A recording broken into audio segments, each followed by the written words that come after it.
لاہور کے ایک چھوٹے سے گاؤں میں احمد اور مریم نامی بہن بھائی رہتے تھے۔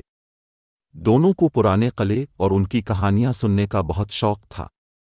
ایک دن ان کے دادا نے شاہی قلعے کی کہانی سنائی۔ کہتے ہیں شاہی قلعے کے کسی کمرے میں ایک خفیہ دروازہ ہے جو ایک پوشیدہ خزانے تک لے جاتا ہے، لیکن اسے صرف بہادر اور ذہین لوگ ہی ڈھونڈ سکتے ہیں۔ احمد نے پرجوش ہو کر کہا، مریم، ہمیں شاہی قلعے جا کر اس راز کو تلاش کرنا چاہیے۔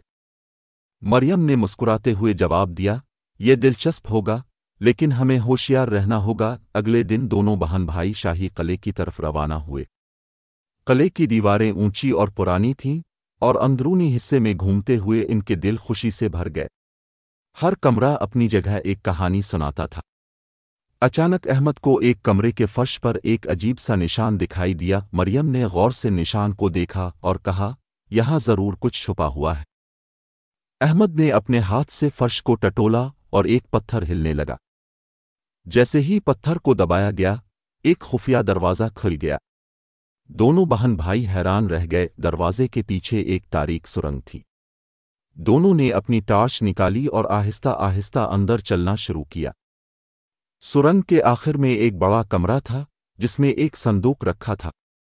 صندوق پر ایک تختی لگی ہوئی تھی جس پر لکھا تھا، یہ خزانہ صرف ان لوگوں کے لیے ہے جو اپنی عقل اور ہمت سے دوسروں کی مدد کریں گے۔ احمد اور مریم نے صندوق کھولا تو اندر سونے کے سکے اور پرانی کتابیں ملیں۔ ان کتابوں میں قلعے کی مکمل تاریخ اور اہم معلومات درج تھیں۔ واپس آ کر احمد اور مریم نے خزانے کو گاؤں کے بزرگوں کے حوالے کیا۔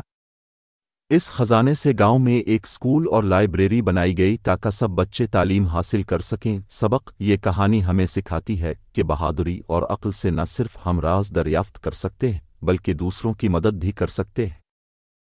اگر آپ کو میری ویڈیو پسند آئی ہو تو میری ویڈیو کو لائک، شیئر اور چینل کو سبسکرائب کر دیجیے۔